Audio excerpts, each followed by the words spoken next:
Welcome to the Spark It podcast, where we bring you inspiring conversations that spark an interest for you to do more. And on today's topic, we want to sort of dive into our job search experience as landing our very first jobs and navigating the workplace as young women, and how sort of that looked like for us when we first got like our very first jobs. So, Kimzy, welcome back to the podcast. Thank you so much for having me. I know it's been so nice. By the way, guys, Kimzy has actually a YouTube channel. It's called Likia's Touch. yes. Find her on YouTube. It's called Likia's Touch. She does a lot of DIYs, and also she has like great conversations on her channel. She's actually doing amazing things, and I'm excited that she actually made the time to, appear on the podcast for the third time. Yeah, true. Hey, that's so many times. I know, but I think we have like sort of a lot of things to unpack. Yeah. True. So could you tell us like how you landed your first job and how that experience was initially, especially on the job search? How long maybe did it take you to even land like your really first job? So my first job was in a contact center. So I feel like I've been doing contact center for the longest, like part of the entire of my adulthood, yeah. But before that, I used to do the small hustles. I used to do the brand ambassadors promos. They're very easy to get in Kenya, especially after campus and everything, or in campus. So after that, after college, I did the promo that was giving me money for the weekends. But now come for my first job, I really did a lot of applications here and there, but getting job was not easy. Getting a job, it hasn't been easy. I don't think in the country that we are in at the moment, getting a job is easy. So I believe in networking and connections, because for my first job, it was a recommendation. So my big bro recommended me to a company that was the smart banking solution, which was dealing with DTB ATMs. And that's how I landed my very, very first job as a call center agent or customer service representative. Oh wow, that's amazing. Yeah, I think you've spoken some power into how even your networks can sort of help you get connected. Because I believe even right now, like the job search, it's hard. Like getting a job, landing a job is very hard. I see people even right now on LinkedIn, like they put those banners for open to work. You keep applying. Honestly, even myself, I've gone through it. I haven't secured so many jobs in my life. And partly it's because I was an entrepreneur, or I have been an entrepreneur for quite some time. But for me, I would say like my very first job, there's this organization that sponsored me through the university, and I remember they used to have they used to hold workshops for us. I remember there's this particular workshop they did. I think it was called um I think something Diana. I don't remember what Diana, but there was something Diana. And what happened is they would teach us how to do job search, like how to write a good cover letter, how to write a good resume, and then they would tell us that you need to narrow down where you want to work, which counties you want to work, which companies you want to work in, I mean, and then you now start like sending your applications to those companies, or looking if they have vacancies on maybe their websites. But honestly, I think even after going through this workshop, I didn't necessarily like sort of go through the hassle of finding the job, because what happened, our very final, as we were graduating from the scholarship program, our very final workshop, I remember the person who was in charge of the workshop that day, she announced, she was like, oh, by the way, we are hiring for program assistants. And trust me, at that particular point, I felt like I didn't even stand a chance. I didn't feel like I would actually make the cut. And when they announced this job, I don't know, something in me told me, just try your luck, because sometimes we don't get stuff because we don't also try. Like we sort of cut ourselves off from opportunities without even somebody else saying like, hey, you're not qualified. So we yes, that's the word. We should change ourselves. Yeah, we should change ourselves. We disqualify ourselves before anyone else has disqualified us. So for me at that point, my spirit was telling me just apply, and I did apply. And with this scholarship program, there was people who were kind of very outstanding. that you would have thought they would be the ones who easily get the maybe the job. opportunities, Yes, the opportunities. Yeah, because I even remember the lady we ended up working with, Rose is her name. I remember even her, she was telling me by the time she was applying, she kind of felt like let me just try. I might not even be picked, but at least I tried. Yeah, so we did try and we applied. And I remember at this point when I was applying, I was doing my attachment, which is like internship in the Kenyan context. It was my final attachment at the uni. And I had like a couple of weeks left to go. I think around 3 or 4 weeks. Yes, and I remember even as I was doing this internship, I had to actually ask for permission to go for the job interview. But I didn't even tell them I was going for the job interview. Yes, so I pack and go. I was living in Eldoret at the time. I pack my stuff and I come to Nairobi. I come and attend the job interview, and then in the evening, because I asked for just a days off, in the evening I'm back on the road, and the next day I wake up to go to the job. So a couple days later, they call me and they're like, "Hey, by the way, you got the job." I'm like, "Oh my God, this is exciting!" So that was my journey. Working or getting to work in the non-profit sector. So I got employed as a program assistant, and that's it. I think it was more about me just taking a chance on myself. Yeah, and taking a risk. Yeah. Yeah. Oh, that's nice. But also, I feel like when it comes to job search, especially when you're fresh from campus or you don't know anything, Yeah. and the idea that you went to school, you did this course, so I feel like we're fixated on that career path. Yeah. So you're afraid of branching to get some other different type of job. So you're literally focused on, this is what I did study for, this is what I want to pursue. Yet at that moment, there are other opportunities that you can't be able to branch to. But I don't know whether it's fear or something, or it's just a mindset that is planted towards that. Now, because this is the career that you chose, this is the path that you should follow and everything. But again, you end up realizing that the things that you even did study are not the things that you're going to get work with, or you're not going to work in the field that you did study for some time, especially when you're starting.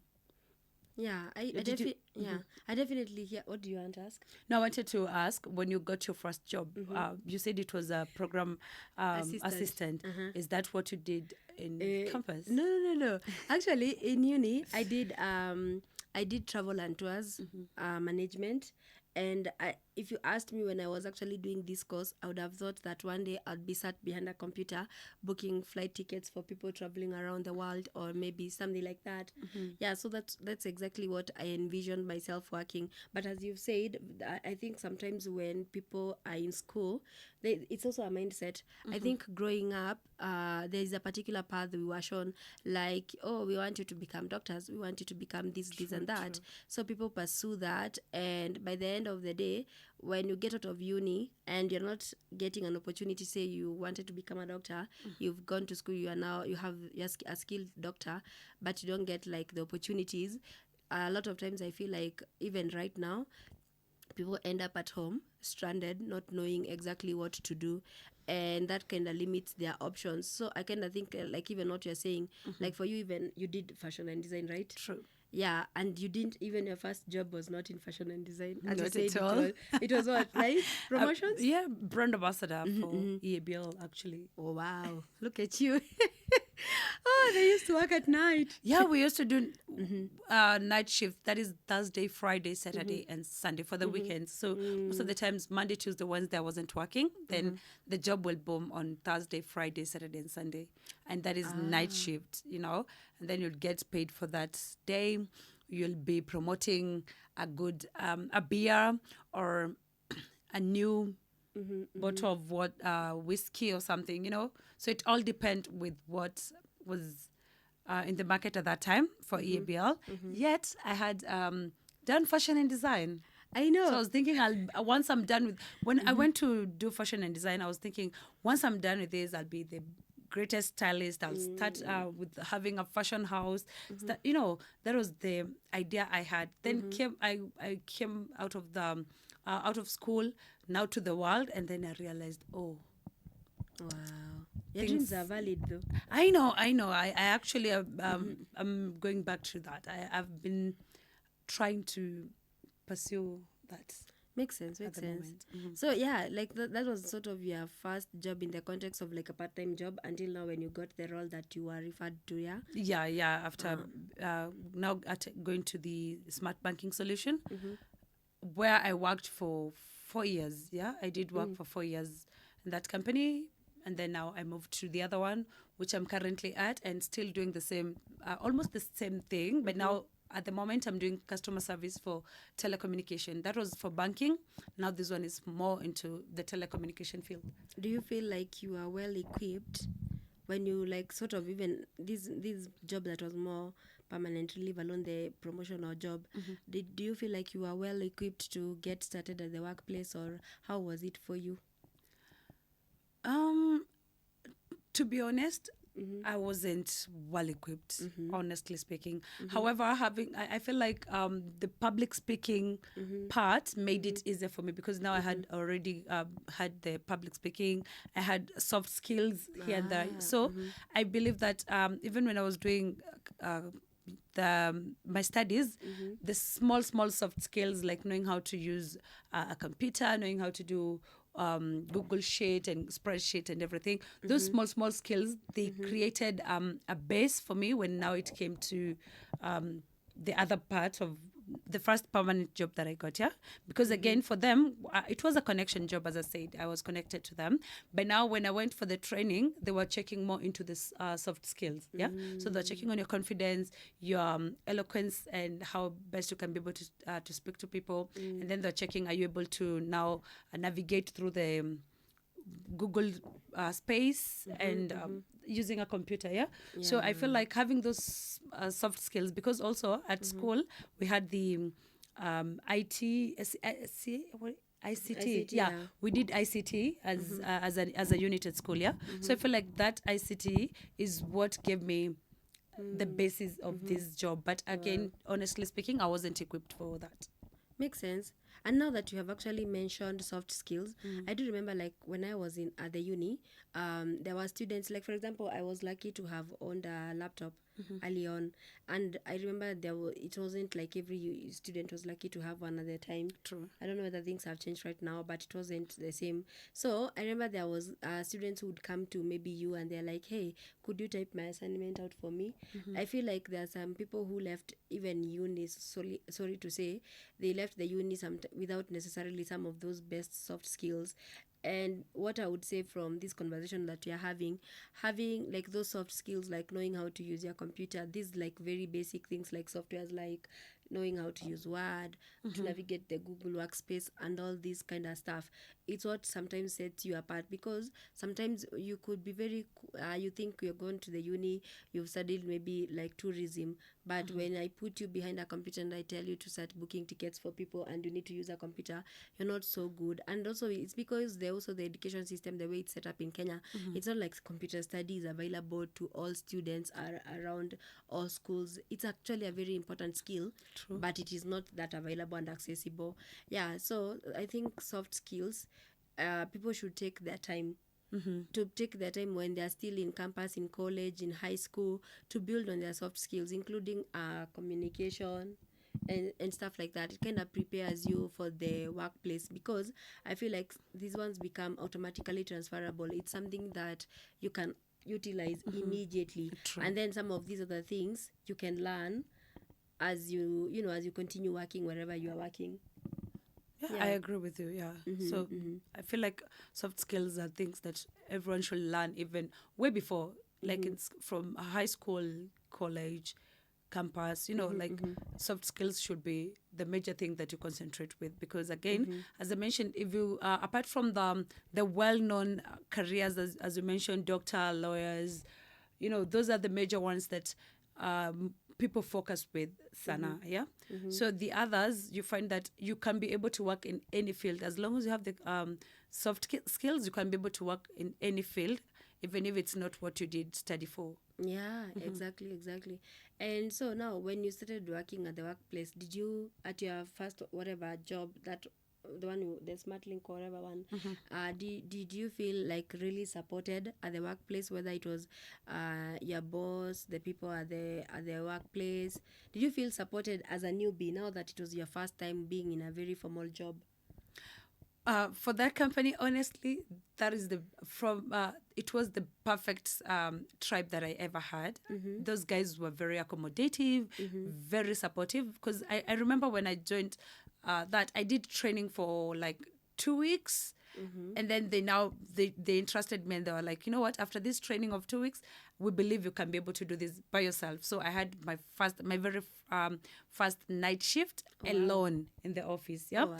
But the bosses were very supportive. My coworkers were very supportive, or my colleagues, they were amazing. Like the support I got with the guys, Lord, I've never felt like the feeling I had. I usually call them family. Even up to now, I worked with them for 4 years. Yeah, so even up to now, I can be able to call them, and we can go out for hangouts. We can, like, our boss was one of the amazing people I ever had, because he used to be like, what is now bothering you? Like, what is not happening? You need more support. Do you need someone else to come to that shift so that you can be able to be two of you for the same shift? Is there something that you need to learn? Is there, like, and he used to even come and listen to the calls, watch on the reports that you're doing, correct you. Like, I call them a family. That was amazing. That is the biggest support I've ever had in a workplace. Oh, wow, that's nice.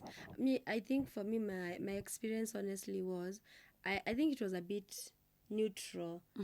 I wouldn't say, honestly, now looking back, I can't say it was bad, but also I can't say at that particular moment, I think I didn't know what I wanted.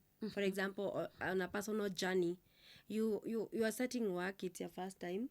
And especially there was a time I was sent to a very remote area in Kenya, West Pokot, to work with some girls rescued from early marriages and FGM.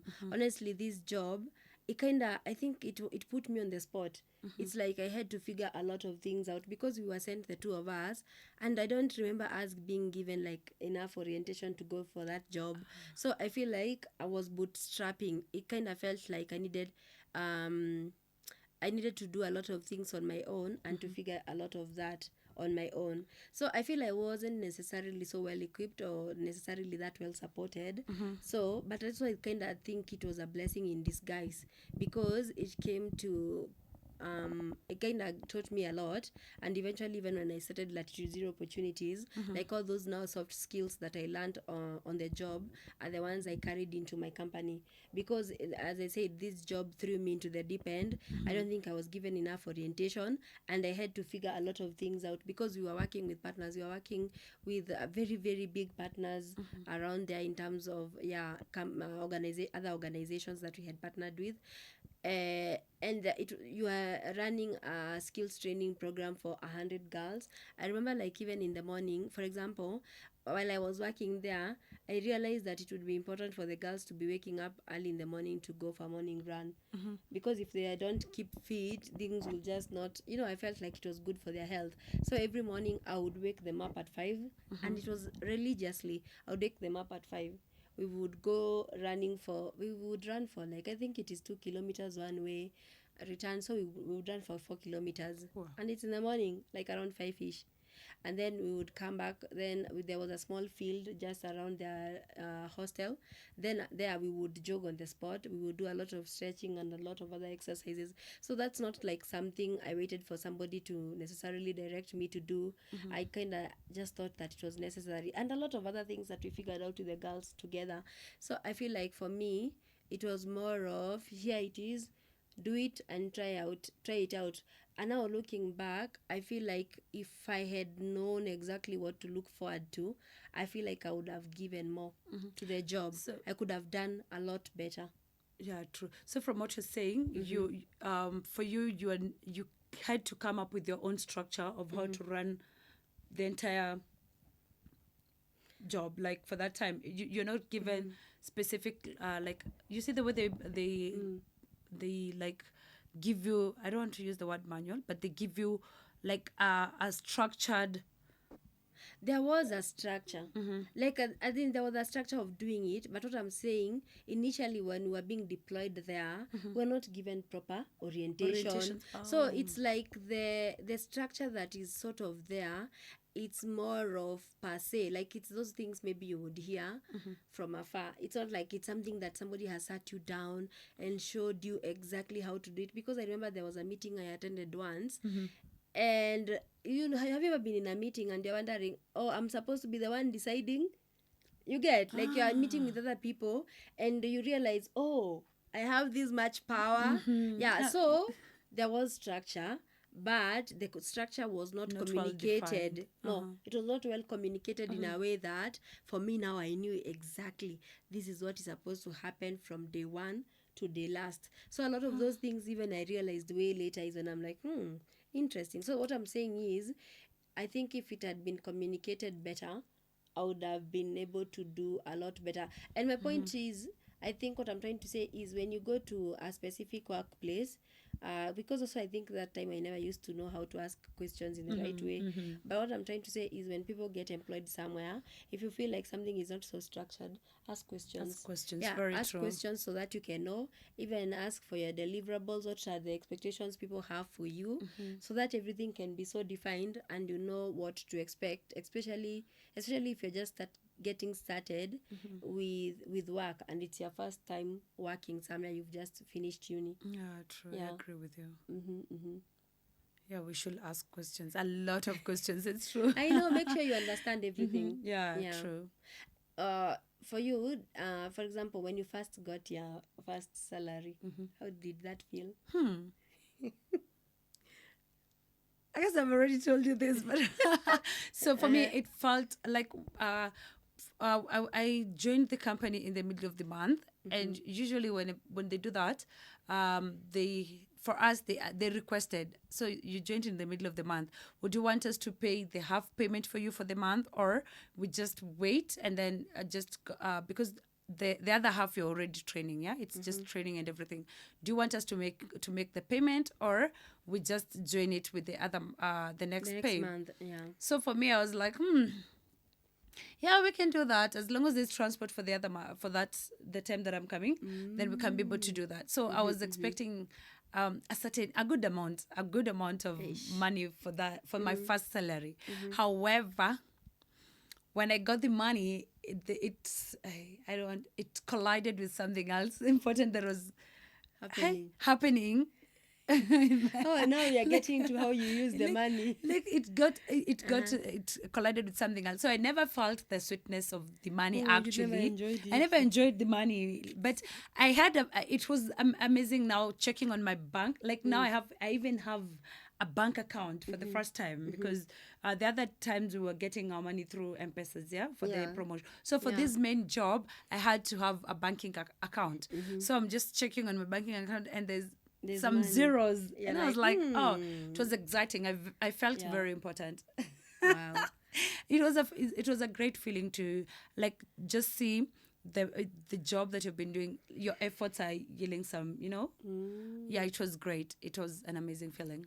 Honestly, for me, when I first got my first pay, I think I was being paid like 20,000 actually. Just 20. And I was already living by myself.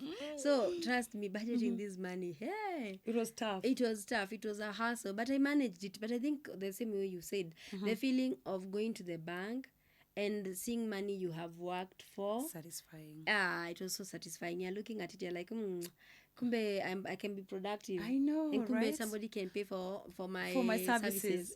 True. That's sort of how it felt. But now let's now go to the question of, we were talking about spending. Even anyway, you said you had something important you used your money to do stuff for. For me, I can't even remember what it was, but it could have been like bills mostly.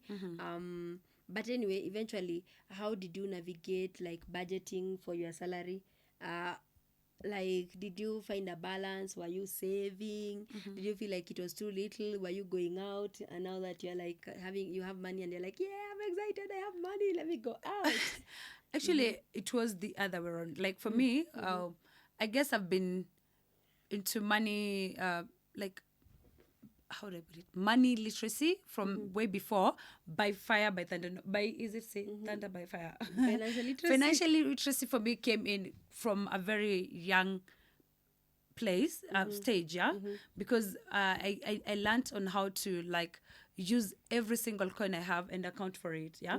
So like for me up to now, I account for every single coin. You'll see me with receipts, sitting down and doing calculations. Ask me. I account for every single shilling, yeah. So when it came to now having huge amounts, I had now this idea of like, oh, I can save this much, I can do this. And then that time I had, because of the promotion jobs that I was doing, so I didn't have the party mood and stuff. But now I was You were more, settled. yeah. But now I was more into the idea of I want to settle by myself. I want to live by myself. I want to. So the first few months I started now purchasing things little by little so that I can be able to move out. And then I started placing money aside for, this is for rent, this is for food, this is for family, or you have to like chip in somewhere, this is for emergency. So for me saving wasn't a huge task for me, because I felt like I had enough. So I was feeling like I have enough money to use. And now, because again I'm not a party person, so there's you wouldn't say that I'm wasting money with some other things, yeah. So for me it was easy. I decided to save some amount, and I decided to move out. So the first 2 months after the first one, the salary that I never enjoyed, the other two, I saved like genuinely saved almost the entire amount. I remember I didn't even buy new clothes. Actually, when I started work, I was given outfits by her, because she was in an official field already. She had gone for an unofficial field, yeah. So she gave me her outfits. But when I went to the job, again, I realized it was just smart casual, yeah. So again, I didn't have to buy new clothes. But now I had to save for different things. And I guess that's how I developed my saving culture. Wow, you are lucky, girl. So for me, honestly, it was bad. And I think a lot of people struggle with this actually. Because you get your first job, you're getting maybe that small salary. Honestly, I would say I had all the financial literacy I needed. Okay. But what happened for me was the responsibility that came with me earning money. I would say there were a lot of responsibilities. True. And also it was small money. So you would budget and budget and budget, pay for all your bills. At the end of the day, there's nothing left. I remember there was a time I had fooled myself that I'll be able to save 2,000. But anytime like people I knew called me for emergencies, I would feel the need as if I needed to sort them. You didn't know how to say no. Yes, exactly. First, I didn't even have boundaries. Yeah. Money boundaries is something I have learned way later. I never used to have boundaries. And also I had this sort of, I don't know whether to call it a savior complex mentality or whatever. True. You feel like now that you've gotten a job, you can solve everyone's problems. And I feel like a lot of young people are actually going through that. Some could also because of black tax. Like there's people who have a lot of responsibilities at home. And I would say partly I was also one of those. Like you have responsibilities. And the money is not, it's not like it's a lot. And also I've seen people who even earn a lot of money anyway, but again the black tax is killing them, or the financial responsibility could even be other things, like it's sort of draining their accounts. So that sort of happens a lot. And as you've said, for you are lucky you could be able to find a balance. And what I would tell people out here, it's okay to help. True. It's okay to help, but also it is important to build boundaries, because if you're only starting a job and you don't have boundaries, then eventually one day you might go broke, and you will call these same people and they'll be like, hey, what were you doing with your money? I know, very true. And you helped them. They don't remember that part. They don't. Yeah, so yes, I think helping has to also come with boundaries, in terms of you need to know, like especially that now that you talked about a budget, you have to budget your money in a way that eventually you can eventually you can be able to sustain yourself, so you're still able to help other people, or if it's your parents, it's your siblings, whichever way you want to come through for your people. But have a budget where you have like, this is a budget for helping, and once this budget is exhausted, I'm not gonna maybe say touch my savings. Yeah, and then have that sort of financial discipline like Kimzy has mentioned, the way she has. By the way, for sure it's true, her she budgets. Yeah, so as I was saying, she budgets her money up to now. Yeah, Yeah, true. you learned the hard way. Yeah, like in life teaches you things like you know, the lessons that you have to learn in life, because as again from the childhood, you could have like 10 shillings and you're budgeting for that 10 shillings. You're like, Papa, we're going to buy mboga today, and do this, do this, do this, like, you know. So you have to, I learned to budget my money from way before, so that because I sure did not have like the luxury of wasting that amount, you know, the way like a young child will get will be given 10 shillings, and their first thought will be, let me buy candy. Like now, if I give my son money, okay, I'm teaching him how to save, so I'll give him 2 coins and just test his brain and see what he'll do. So he have a piggy bank, yeah. So he'll take 1 coin to the piggy bank, and then the other one he'll tell you, I'm buying candy, you know. So unlike him, me had, when you give me this coin when I was It's young, candy. I already know we need, no, for us when we were growing up, someone gives you 10 shillings, wow, tumepata nyanya. Like we have 10 shillings for nyanya. For tomatoes. For tomatoes, yeah. You know, so having come from that. Come to think of it, there was a time we were walking to church, one of those fine days, and then You're there was slapped with the 500. Yes, it was not superstition. It was a windy day. Tell me why. And a 500 shilling note slaps me on my face. I know, right? And then you take it home to mom, and she budgets the money. I know, right? And no, we needed it. Yeah, we did. Like, but if it was someone else, you could have spoilt us at church. In church, you buy have us eaten chips Yeah, on the I road. know, right? But now see your life. You didn't even give offering for the 500 bob. Hey, my lord, where would I have gotten change? Anyway. Yeah, but yeah. So having come from that, we knew, I feel like we had that responsibility of learning how to budget the money. So it's something, for me, yeah. For me, I had that, you know, I started planning kutoka kitambo from way before.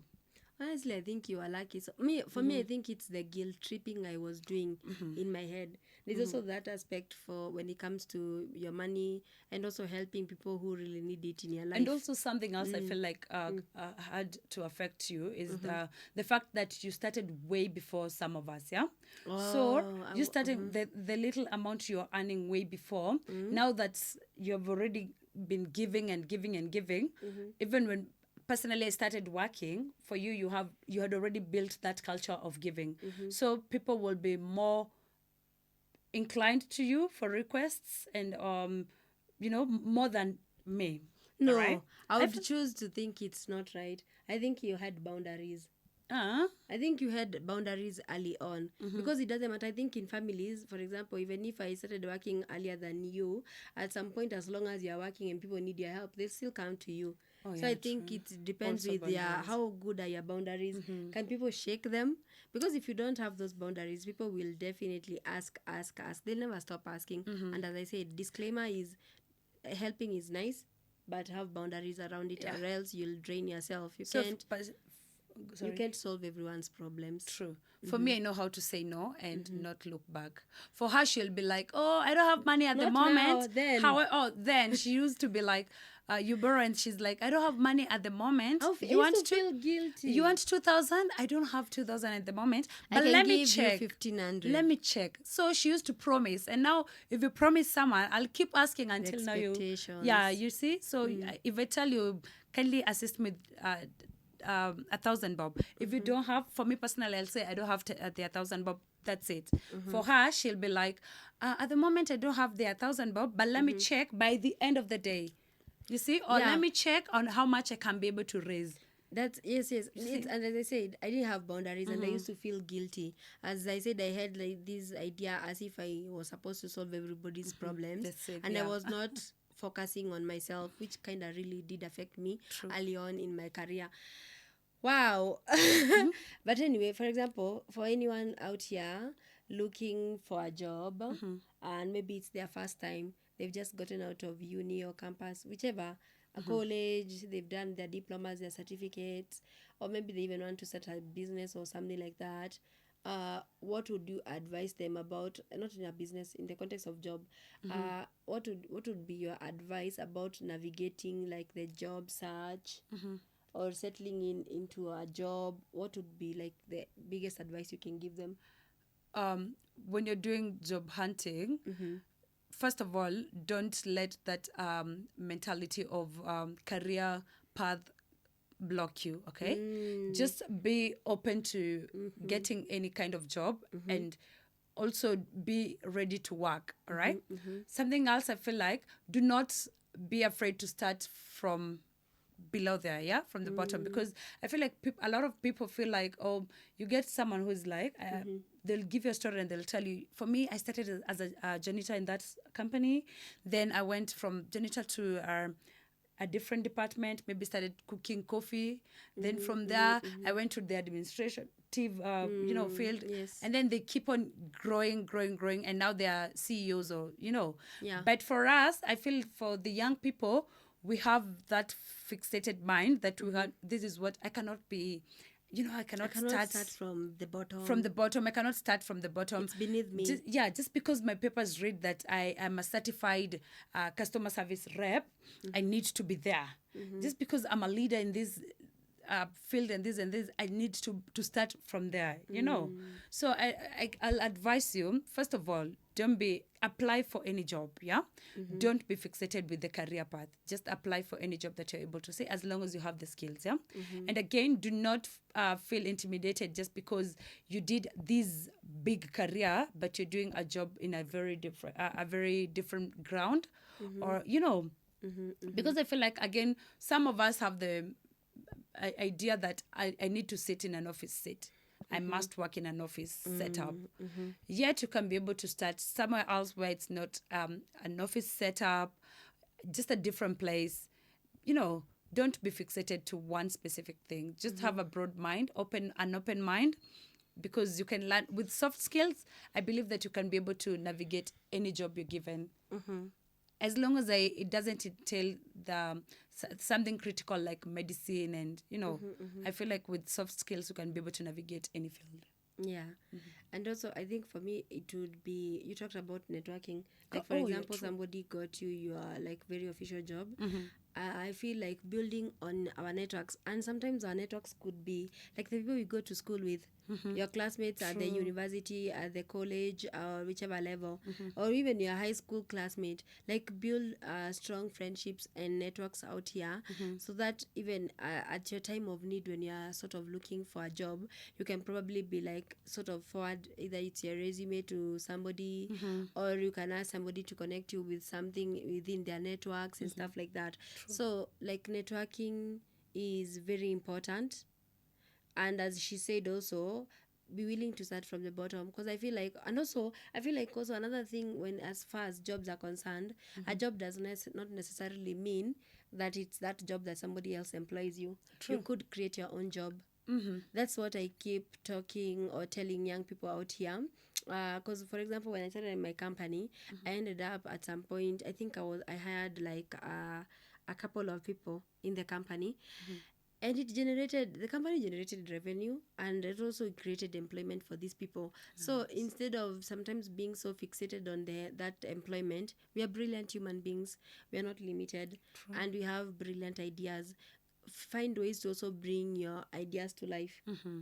Yeah, those skills that you learned at school, put them into use. If, for example, like she said, she did fashion and design, start your own fashion house. Very true. Yeah, like, you can be anything, and you don't have to necessarily wait for somebody to give you employment. And I know it sounds so cliche, and also, and I don't also think it's even easy to start a business or anything, but start somewhere. True, Like, true. don't just wait. Sometimes opportunities don't fall on our laps. We have to be the ones creating those opportunities. I agree. Yeah, that would be sort of my advice for anyone like getting started and navigating the career path. And also be a bit selfish with your money.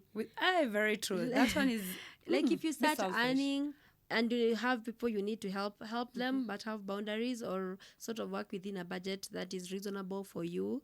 Yeah, and once maybe every month, maybe you've budgeted for X in terms of helping, and the X is gone. Don't use your other money to help unless it is such a big emergency. Yeah, that way you kind of sort of build a financial discipline, which in the long term will come in very handy. And my last one will be keep building. Like, skills development is important. Even though we are done with school, I feel like for me along the way I have done a lot of courses or taken up skills that have sort of built me as a person and added to, like, sort of they give me an advantage even if I was to apply for a job. So keep upskilling, Very true. Yeah, learn I agree. something new or something that can give you an advantage in the market space. Yeah, Yeah. true. It's true. I agree with that. Keep learning. For me, as I mentioned, I had already worked 4 years in a customer uh, representative field, that is in with smart banking. However, I remember she told me about Alexia, Yeah, the virtual assistant the virtual course. assistant course, and I did that. How many months? It was like 6 weeks. Yeah, 6 weeks, no, 8 weeks. 8 weeks. Yeah, 2 I months. did that, and I'm telling you again, I felt like the skills that I got from there, you'd be like, what have I been doing? And also something she also challenged me about is put yourself out there. I didn't have a LinkedIn profile, like an account. I didn't have that. My CV, like I only had a very vague CV, which I only remembered. I could only remember it about it whenever there's a job opportunity I want to. It's not something that I keep updating and everything. So with her challenging me with that, I decided to open the LinkedIn account, and then I started revamping my CV. Once in a while, I go through that, yeah, and you don't have to have like a very long one, detailed and everything. As I mentioned, you can have just soft skills on that CV, but the way you've packaged it, Impressive. amazing. Yeah, honestly, those are like really good tips actually. Oh yeah, on that part of personal branding, you've talked about LinkedIn. Yes, like even how you conduct yourself on your social media platforms. I feel like right now when employers are looking to hire people, they ask you for your social media handles. The same True. thing even when you want to get visas, they ask you for your social media handles. People keep going through all that. So especially I feel like sometimes when we leave the uni or we are in uni, people are very experimental even with the stuff they write online. Sometimes an employer would go through your profile and that could serve as something that disqualifies you. Disqualifies. So on a personal level, I think your personal brand should really sell you out there, whether it's a dance you're doing on TikTok. Honestly, I know TikTok is not the most serious app, but what I'm trying to say, project an image that if somebody asked you for your profile and they went through it, they'll be like, yeah, we really want this person to actually work in our company. True. That's Yeah. very true. Anyway, do you have anything else to add about this? For starters, for those who want to venture in starting their own businesses, there's something, a friend of mine, her name is Candy, she always tells me, just start. Don't overthink. Actually, I'm an overthinker. I'll think about 5 years from now, but the fact that she keeps telling me, just start. With that idea, you already have an idea for something, just start. The rest will fall in place. Yeah. Wow. Thank you, Kimzy. You've shared like really good insights. Maybe you should come for another. Yeah, this is home. Patrick. Hi, Patrick. This is home. I'm taking over from Patrick, Oh, Patrick. You've been disqualified. Yeah, I'll be a regular guest. So Wow. You're welcome. Thank you Anytime. so much. Whenever you want to have me. Ooh, we are excited. So anyway, thank you so much for showing up. We appreciate your insights. Yeah, and to our viewers, thank you for listening and for even subscribing to our channel on YouTube. And if you have found this episode insightful, please follow us on our social media platforms. Also leave us a review, subscribe to our YouTube channel, and keep it at the Spark It podcast. So see you next time at The Spark It Podcast. Bye-bye.